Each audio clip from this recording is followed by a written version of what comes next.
ရှင်မဿဲခရစ်ဝင်ခန်းကြီး73ထိုနေ့၌ယေရှုသည်အိမ်ကထွက်၍အိမ်နားမှရှိစဉ်တွင်များစွာသောလူအပေါင်းတို့သည်ကိုယ်တော်ကိုဝန်းရံ၍စုဝေးလျက်ရှိကြသောကြောင့်လှေထဲသို့ဝင်၍ထိုင်တော်မူ၏ပရိသတ်အပေါင်းတို့သည်ကုန်းပေါ်မှရပ်နေကြ၏ထိုအခါဥပမာစကားများတို့ကိုမွတ်ဆိုတော်မူသည်မှာမျိုးစေ့ကျဲသောသူသည်မျိုးစေ့ကိုကျဲခြင်းငှာထွက်သွား၏အစေ့ကိုကျဲသည်တွင်အချို့သောအစေ့တို့သည်လမ်း၌ကျသဖြင့်ညှစ်တို့သည်လာ၍ကောက်စားကြ၏အချို့အစေ့တို့သည်မြေနေ၍ကြောက်ပေါ်များသောအရက်၌ကျသဖြင့်မြေတိမ်သောကြောင့်ချက်ချင်းအပင်ပေါက်တော်လဲနေထွက်သောအခါပူလောင်သည်ဖြစ်၍အမြင့်မဆွဲသောကြောင့်မျိုးနွမ်းပစ္စည်းခြင်းသို့ရောက်ကြ၏အချို့သောအစေ့တို့သည်စူးပင်တို့တွင်ကျသဖြင့်စူးပင်တို့သည်ကြီးပွား၍ညှင်းဆဲကြ၏အချို့အစေ့တို့သည်ကောင်းသောမြေ၌ကျသဖြင့်အစ30အစ60အစ100ပွားများ၍အတီးတီးကြ၏ကြားစရာနားရှိသောသူမည်သည်ကကြားပါစေဟုမိန့်တော်မူ၏တပည့်တော်တို့သည်ချင်းကလျက်ကိုယ်တော်သည်အဘယ်ကြောင့်ဥပမာကိုဆောင်၍ဤလူတို့အားဟောပြောတော်မူသနည်းဟုမေးလျှောက်ကြလျင်ကိုယ်တော်ကသင်တို့သည်ကောင်းကင်နိုင်ငံတို့၏နက်နဲသောအရာတို့ကိုသိရသောအခွင့်ရှိကြ၏ထိုသူတို့မူကားအခွင့်မရှိကြအကျဉ်သူသည်ရတတ်၏ထိုသူ၌ကျေဝပြည့်စုံစေခြင်းငှာပေးဦးမည်အကျဉ်သူသည်ဆင်းရဲ၏ထိုသူ၌ရှိသမျှကိုပင်နှုတ်လိမ့်မည်ထိုကြောင့်သူတို့သည်မြင်လျက်မမြင်ကြားလျက်မကြားအနက်ကိုလည်းနားမလည်သောကြောင့်ဥပမာကိုဆောင်၍ငါဟောပြော၏ဧရှာယဟောပူသောအနက်စကားကိုမူကားသင်တို့သည်ကြားလျက်ပင်အနက်ကိုနားမလည်ဘဲကြားကြလိမ့်မည်မြင်လျက်ပင်အာယုံမပြုဘဲမြင်ကြလိမ့်မည်အကြောင်းမူကားဤလူမျိုးသည်မျက်စိမမြင်နားမကြားစိတ်နှလုံးမသိအကျင့်မပြောင်းလဲသူတို့အနာရောဂါကိုငါမငြိမ်းစေရသည့်တိုင်အောင်သူတို့စိတ်နှလုံးသည်မိုက်လျက်နားသည်ထိုင်းလျက်ကိုမျက်စိကိုပိတ်လျက်ရှိကြ၏ဟူသောစကားသည်ဤလူတို့၌ပြည့်စုံခြင်းသို့ရောက်သည်သင်တို့မျက်စိသည်မြင်သောကြောင့်မင်္ဂလာရှိ၏သင်တို့နားသည်လည်းကြားသောကြောင့်မင်္ဂလာရှိ၏ငါအမှန်ဆိုသည်ကသင်တို့မြင်ရသောအရာတို့ကိုပရောဖက်များနှင့်ဖြောင့်မတ်သောသူများတို့သည်မြင်ခြင်းငှာအလိုရှိတော်လဲမမြင်ရကြသင်တို့ကြားရသောအရာတို့ကိုကြားခြင်းငှာအလိုရှိတော်လဲမကြားရကြမျိုးစေ့ကျဲသောသူ၏ဥပမာအနက်အတိတ်တွေကိုနားထောင်ကြလော့လမ်း၌အစိတ်ကိုကျဲခြင်းအကြောင်းအရာကနိုင်ငံတော်၏တရားစကားကိုကြား၍နှလုံးမသွင်းသည်ရှိသောနှဆိုးလာ၍နှလုံး၌ကျဲသောအစိတ်ကိုနှုတ်ယူတတ်သည်ဟုဆိုလိုသည်ကြောက်ပေါ်သောအရက်၌အစိတ်ကိုကျဲခြင်းအကြောင်းအရာကတရားစကားကိုကြား၍ဝမ်းမြောက်သောစိတ်နှင့်ချက်ချင်းခံယူတော်လဲစိတ်နှလုံး၌အမြင့်မဆွဲခဏသာတည်သည်ဖြင့်တရားစကားကြောင့်အမှုအခင်းနှင့်ညှင်းဆဲခြင်းကိုခံရသောအခါချက်ချင်းဖောက်ပြန်တတ်သည်ဟုဆိုလိုသည်စူးပင်တို့တွင်အစိတ်ကိုကျဲခြင်းအကြောင်းအရာကတရားစကားကိုကြား၍လောကီအမှု၌စိုးရိမ်ခြင်းနှင့်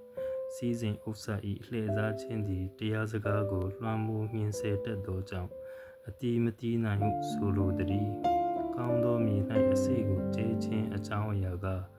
တရားစကားကိုကြား၍နှလုံးသွင်းသည်ဖြင့်အစ30အစ60အစ100ပွားများ၍အတီးတီးတတ်သည်ဟုဆိုလိုသည်ဟုမိန့်တော်မူ၏အခြားသောဥပမာစကားကိုမိန့်မွတ်တော်မူသည်ကကောင်းကင်နိုင်ငံတော်သည်ကောင်းသောမျိုးစေ့ကိုလယ်၌ကျဲသောသူနှင့်တူ၏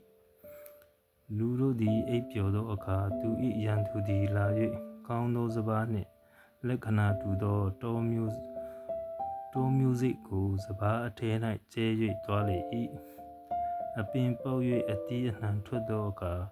တောပင်များလည်းထင်ရှားလျင်ကျွန်တို့သည်အိမ်ရှင်ထံသို့သွား၍သခင်ကောင်းသောမျိုးစေ့ကိုလယ်၌ကျဲတော်မူသည်မဟုတ်လောတောပင်တို့သည်အဘယ်ကဖြစ်သည်နည်းဟုလျှောက်ကြလျင်အိမ်ရှင်က ဤအမှုကရန်သူပြုသောအမှုတည်းဟုဆို၏ကျွန်ုပ်တို့သည်တွား၍တောပင်တို့ကိုရွေးနှုတ်စေခြင်းကအလိုတော်ရှိသလိုဟုလျှောက်ကြလျင်အင်းရှင်ကထိုသို့ငါအလိုမရှိတောပင်တို့ကိုရွေးနှုတ်လျင်စပါးပင်တို့ကိုရောနှော၍နှုတ်မိမည်စိုးရင်เสียအကြောင်းရှိ၏စပါးရည်သည့်ကာလတိုင်အောင်အပင်နှမျိုးတို့သည်အတူကြီးပွားပါလေစေစပါးရည်သည့်ကာလရောက်လျင်တောပင်တို့ကိုရှေးဥစွာရွေးနှုတ်၍မိရှုခြင်းကစီးနှောင်ကြလော့စပါးကိုကရေ၌စုတိမ်တွန်းထားကြလော့ဟုရိတ်သောသူတို့အားငါစီရင်မည်ဟုအင်ရှင်ဆိုသည်ဟုမိန့်တော်မူ၏အခြားသောဥပမာစကားကိုမိန့်မှုတော်မူသည်ကကောင်းကင်နိုင်ငံတို့သည်လေ၌စိုက်သောမုန်မြင့်စိတ်နှင့်တူ၏မုန်မြင့်စိတ်သည်အစိတ်တကာတို့ထက်ငယ်တော်လဲကြီးပွားသောအခါမြစ်ပင်တကာတို့ထက်ကြီးသဖြင့်မိုးကောင်းကင်မြစ်တို့သည်လာ၍အကန့်အခက်တို့၌နားနေမိခိုလောက်သောအပင်ဖြစ်တတ်သည်ဟုမိန့်တော်မူ၏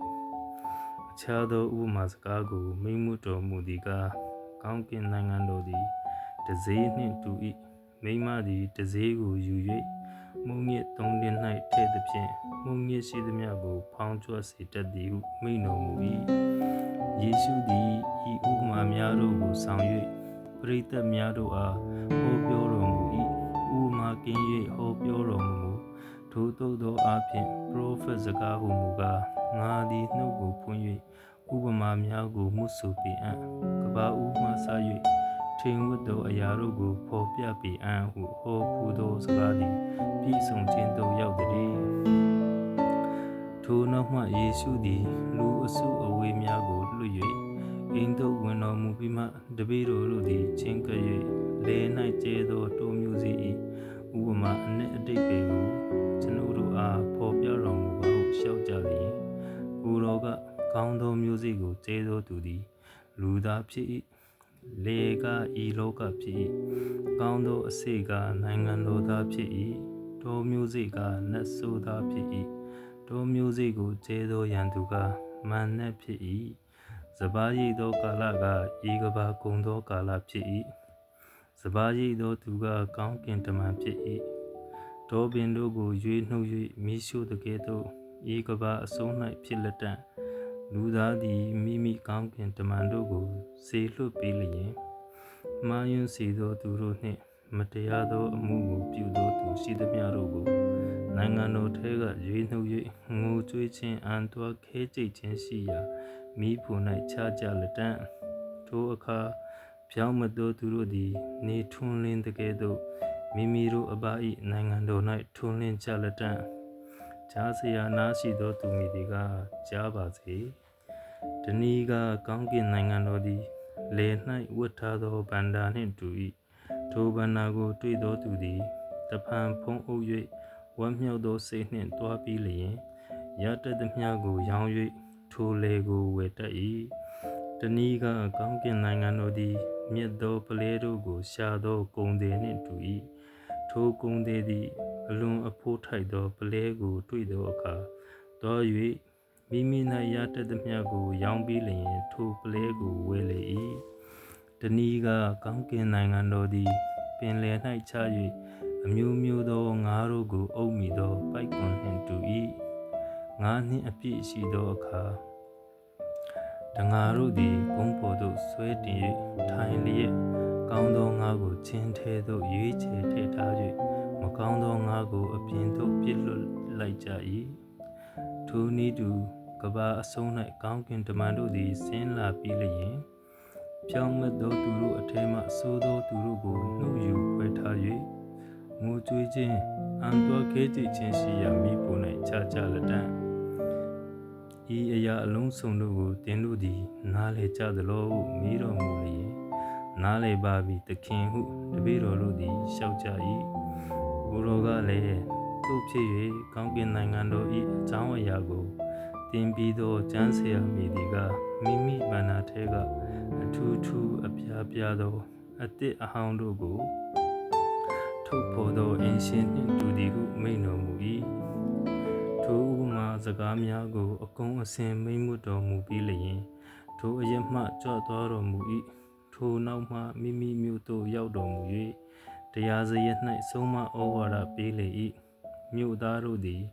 မိမောတွေ့ဝေခြင်းရှိကြသဖြင့်ဤသူသည်ဤပညာကို၎င်းဤတကူကို၎င်းအပေမှရသည်နီသူသည်လေသမားသားမဟုတ်လောသူအမိကမာရိအမိရှိသည်မဟုတ်လောသူညီကယာကုပ်ယောသေရှိမုန်ယူဒာဟုဆိုကြသည်မဟုတ်လောသူနှမများတို့သည်လည်းငါတို့အနီးအပါနေကြသည်မဟုတ်လောတို့ဖြစ်လျင်ဤသူသည်ဤအရာများကိုအပေမှရသည်နည်းဟုပြောဆိုလျက်စေရနာစိတ်ဖြစ်ကြ၏ယေရှုကလည်းပရောဖက်သည်မိမိမြို့မိမိအိမ်မှတပါအခြားသောအရ၌အတည်ရှိသည်ဟုထိုသူတို့အားမိန့်တော်မူ၏မြို့သားများတို့သည်မယုံကြည်ကြသောကြောင့်ထိုအရ၌များစွာသောတကူကိုပြတော်မမူဖတ်ရှုသွားတဲ့နှုတ်ကပတ်တော်ဈာနာသူအယောက်စီတိုင်းအတွက်ကောင်းကြီးဖြစ်ပါစေ